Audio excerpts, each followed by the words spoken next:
ನಮಸ್ತೆ, very good morning. Guarantee ನ್ಯೂಸ್ಗೆ ಸ್ವಾಗತ. ನಾನು ರಮ್ಯಾ. 50 ಗ್ಯಾರಂಟಿಯಲ್ಲಿ ಅವೆಲ್ಲ ಸುದ್ದಿ ಇದೆ ಅಂತ ಹೇಳಿ ಒಂದೊಂದಾಗಿ ನೋಡ್ತಾ ಹೋಗೋಣ.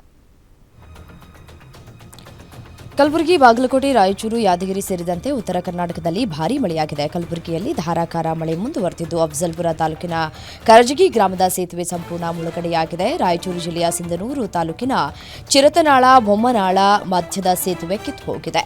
ಸತತವಾಗಿ ಸುರಿತಾ ಇರುವ ಮಳೆಯಿಂದ ಮನೆಗಳಿಗೆ ನೀರು ನುಗ್ಗಿ ಭಾರೀ ಅವಾಂತರ ಸೃಷ್ಟಿಯಾಗಿದೆ.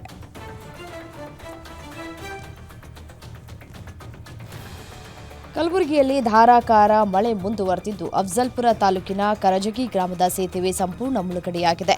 ಸೇತುವೆ ಮುಳುಗಡೆ ಹಿನ್ನೆಲೆ ಕರಜಗಿ ಮಣ್ಣೂರು ಗ್ರಾಮಕ್ಕೆ ಸಂಪರ್ಕ ಕಲ್ಪಿಸುವ ರಸ್ತೆ ಸಂಪೂರ್ಣ ಬಂದ್ ಆಗಿದ್ದು ಜನರು ಪರದಾಡುವಂತಾಗಿದೆ. ಕರಜಗಿ ಗ್ರಾಮದ ಹಳ್ಳ ಕೊಳ್ಳಗಳು ತುಂಬಿ ಹರಿತಾ ಇದ್ದು ಭಾರೀ ಪ್ರಮಾಣದ ನೀರು ಜಮೀನಿಗೆ ನುಗ್ಗಿ ಜಲಾವೃತವಾಗಿದೆ.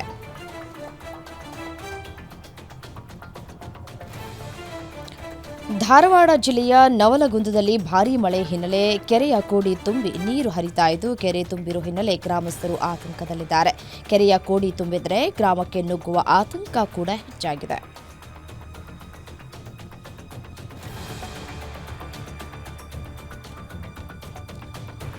ಬೆಳಗಾವಿ ಜಿಲ್ಲೆಯಲ್ಲಿ ನಿರಂತರವಾಗಿ ಮಳೆಯಾಗ್ತಾ ಇದ್ದು ನದಿ, ಹಳ್ಳ ಕೊಳ್ಳಗಳು ತುಂಬಿ ಹರಿಯುತ್ತಿವೆ.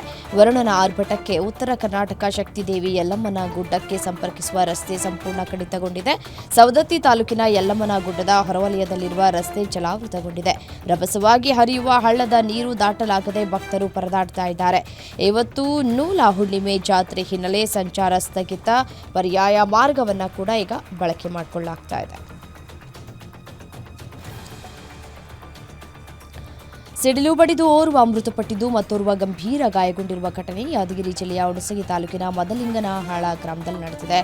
ಜಮೀನಿನಲ್ಲಿ ಕೆಲಸ ಮಾಡ್ತಾ ಇದ್ದ ವೇಳೆ ರೈತ ಪರಮಣ್ಣ ಸಿಡಿಲು ಬಡಿದು ಸಾವನ್ನಪ್ಪಿದ್ದು ಗಾಯಗೊಂಡ ಮುದುಕಪ್ಪನಿಗೆ ಕೋಡೇಕಲ್ ಆಸ್ಪತ್ರೆಗೆ ದಾಖಲಿಸಲಾಗಿದೆ. ಘಟನೆ ಸಂಬಂಧ ಕೋಡೇಕಲ್ ಪೊಲೀಸ್ ಠಾಣೆಯಲ್ಲಿ ಪ್ರಕರಣ ದಾಖಲಾಗಿದೆ.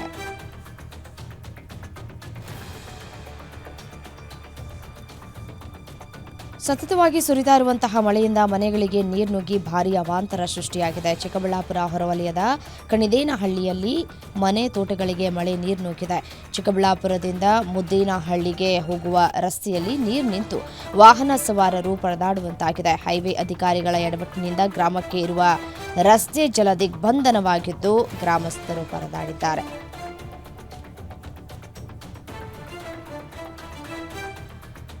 ರಾಯಚೂರಿನಲ್ಲಿ ವರುಣನ ಆರ್ಭಟ ಮುಂದುವರೆದಿದ್ದು ಧಾರಾಕಾರ ಮಳೆಗೆ ರಸ್ತೆ ಸಂಪೂರ್ಣ ಜಲಾವೃತಗೊಂಡಿದೆ.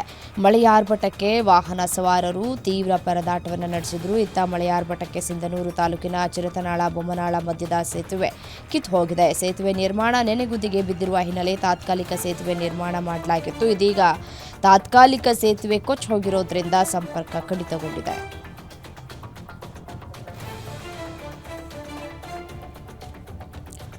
ಕುಂದಾನಗರಿ, ಬೆಳಗಾವಿಯಲ್ಲಿ ಮಳೆಯ ಆರ್ಭಟ ಮುಂದುವರೆದಿದ್ದು ನೋಡ್ತಾ ಇದ್ದಂತೆ ಕಾರಿನ ಮೇಲೆ ಬೃಹತ್ ಗೋಡೆ ಕುಸಿದು ಬಿದ್ದಿದೆ. ಬೆಳಗಾವಿ ಜಿಲ್ಲೆಯ ಗೋಕಾಕ ನಗರದ ಸೋಮವಾರಪೇಟ್ ರಸ್ತೆಯಲ್ಲಿ ಈ ದುರ್ಘಟನೆ ಸಂಭವಿಸಿದೆ.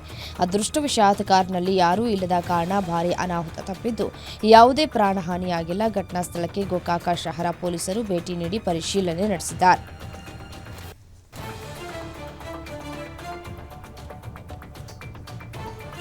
ಧರ್ಮಸ್ಥಳದಲ್ಲಿ ಅನಾಮಿಕ ತೋರಿಸಿದ 15ನೇ ಸ್ಪಾಟ್ ಖಾಲಿಯಾಗಿದ್ದು ಎಸ್ಐಟಿ ಕಾರ್ಯಾಚರಣೆಯಲ್ಲಿ ಒಂದು ಮೂಳೆ ಕೂಡ ಸಿಕ್ಕಿಲ್ಲ. ದೂರುದಾರ ತೋರಿಸಿದ 4 ಸ್ಪಾಟ್ಗಳಲ್ಲಿ ಆಗಿದ್ದಿರುವ ಸಿಬ್ಬಂದಿ ಕಲ್ಲೇರಿ ಸಮೀಪ ತೋರಿಸಿದ ಜಾಗದಲ್ಲಿ ಪರಿಶೋಧನೆ ನಡೆಸಲಾಗಿದೆ. ಸ್ಪಾಟ್ ನಂಬರ್ 15 ಅಕ್ಕಪಕ್ಕ ಮತ್ತೆ 3 ಜಾಗ ಗುರುತಿಸಿರುವ ದೂರುದಾರ ಒಂದು ಸ್ಥಳಕ್ಕೆ ಸ್ಪಾಟ್ ನಂಬರ್ 15A ಅಂತ ಮಾರ್ಕ್ ಮಾಡಲಾಗಿದೆ. ಉಳಿದ 2 ಜಾಗಕ್ಕೆ ನಂಬರ್ ನೀಡಿಲ್ಲ ಅಂತ ಎಸ್ಐಟಿ ಅಧಿಕಾರಿಗಳು ತಿಳಿಸಿದ್ದಾರೆ.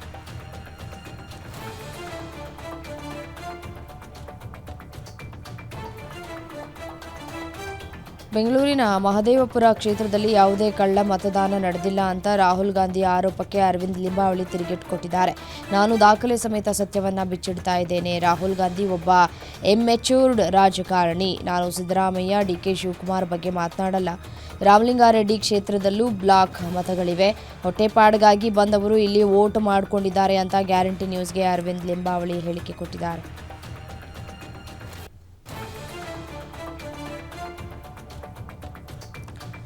ಕಳೆದ ಲೋಕಸಭಾ ಚುನಾವಣೆಯಲ್ಲಿ ಕರ್ನಾಟಕದ ಒಂದು ವಿಧಾನಸಭಾ ಕ್ಷೇತ್ರದಲ್ಲಿ ಬೃಹತ್ ಪ್ರಮಾಣದ ಮತ ವಂಚನೆಯಾಗಿದೆ ಅಂತ ಕಾಂಗ್ರೆಸ್ನ ಆಂತರಿಕ ತನಿಖೆಯಿಂದ ಪತ್ತೆಯಾಗಿರುವುದಾಗಿ ರಾಹುಲ್ ಗಾಂಧಿ ಆರೋಪ ಮಾಡಿದ್ದಾರೆ.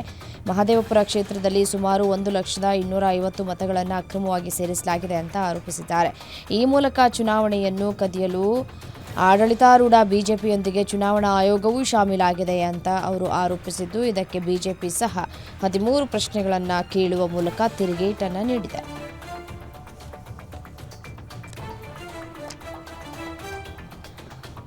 ಹಾವೇರಿ ಗದಗ ಲೋಕಸಭಾ ಚುನಾವಣೆಯಲ್ಲೂ ಮತಗಳ್ಳತನ ಆಗಿದೆ ಅಂತ ಪರಾಜಿತ ಅಭ್ಯರ್ಥಿ ಆನಂದಸ್ವಾಮಿ ಗಡ್ಡದೇವರ ಮಠ ದಾಖಲೆ ರಿಲೀಸ್ ಮಾಡಿದ್ದಾರೆ. ಕಾಂಗ್ರೆಸ್ ಹೋರಾಟದಲ್ಲಿ ಭಾಗಿಯಾಗಿದ್ದ ಪರಾಜಿತ ಅಭ್ಯರ್ಥಿ ಆನಂದಸ್ವಾಮಿ ಗಡ್ಡದೇವರ ಮಠ 79,731 ಮತಗಳು ಇವಿಎಂ ಮತ್ತು ಒಟ್ಟು ಮತದಾನಕ್ಕೂ ವ್ಯತ್ಯಾಸ ಆಗಿವೆ. ಇಲ್ಲಿನ ಅಭ್ಯರ್ಥಿ 43,631 ಮತಗಳ ಮೂಲಕ ಗೆಲುವನ್ನು ಸಾಧಿಸಿದ್ರು. ಇಲ್ಲಿ ಕೆಲವೊಂದಿಷ್ಟು ಡಬ್ಲಿಂಗ್ ಮತ್ತು ನಕಲಿ ಮತದಾನಗಳು ಆಗಿವೆ ಅಂತ ಆರೋಪಿಸಿದ್ದಾರೆ.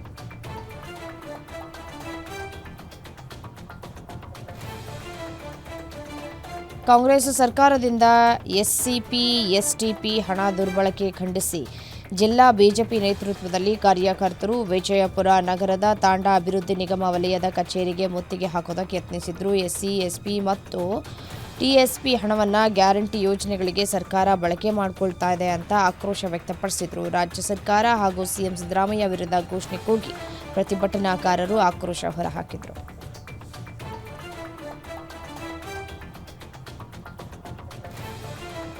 ಭಟ್ಕಳದಲ್ಲಿ ಮನೆ ಮುಂದೆ ನಿಲ್ಲಿಸಿದ್ದ ಬೈಕ್ಗಳಿಗೆ ಕಿಡಿಗೇಡಿಗಳು ಬೆಂಕಿ ಹಚ್ಚಿದ್ದಾರೆ. ಪುರವರ್ಗ 3ನೇ ಕ್ರಾಸ್ನ ಅಬ್ದುಲ್ ವಾಹಿದ್ ಅವರ ಮನೆ ಮುಂದೆ ನಿಲ್ಲಿಸಿದ್ದ ಬೈಕುಗಳು ಸುಟ್ಟು ಕರಕಲಾಗಿವೆ.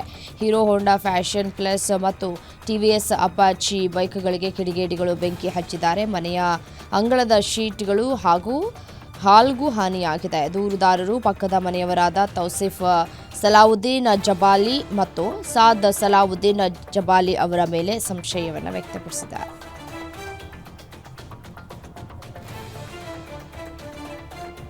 ಧಾರವಾಡ ಜಿಲ್ಲೆಯಲ್ಲಿ ಕುಖ್ಯಾತ ಕಳ್ಳನನ್ನ ಪೊಲೀಸ್ ಅಧಿಕಾರಿಗಳು ಯಶಸ್ವಿಯಾಗಿ ಬಂಧಿಸಿದ್ದಾರೆ. ಕಲಘಟಕ ರಸ್ತೆಯ ಗಿರಿನಗರದಲ್ಲಿ ಬೈಕ್ ಕದಿಯೋದಕ್ಕೆ ಬಂದಿದ್ದಂತಹ ಈ ಖತರ್ನಾಕ್ ಕಳ್ಳ ಪೊಲೀಸರ ಕೈಗೆ ಸಿಕ್ಕಿಬಿದ್ದಿದ್ದಾನೆ. ಹುಸೇನ್ ಸಾಬ್ ಎಂಬಾತನನ್ನ ಪೊಲೀಸರು ಬಂಧಿಸಿದ್ದು, ಬಂಧಿತನಿಂದ 8.5 ಲಕ್ಷ ಮೌಲ್ಯದ ಒಟ್ಟು 59.5 ಗ್ರಾಂ ಚಿನ್ನ ಹಾಗೂ 1,600 ಗ್ರಾಂ ಬೆಳ್ಳಿಯನ್ನು ವಶಕ್ಕೆ ಪಡೆಯಲಾಗಿದೆ. ವಿದ್ಯಾಗಿರಿ ಪೊಲೀಸರ ಕಾರ್ಯಾಚರಣೆಗೆ ಇದೀಗ ಸಾರ್ವಜನಿಕರು ಕೂಡ ಮೆಚ್ಚುಗೆಯನ್ನು ವ್ಯಕ್ತಪಡಿಸಿದ್ದಾರೆ.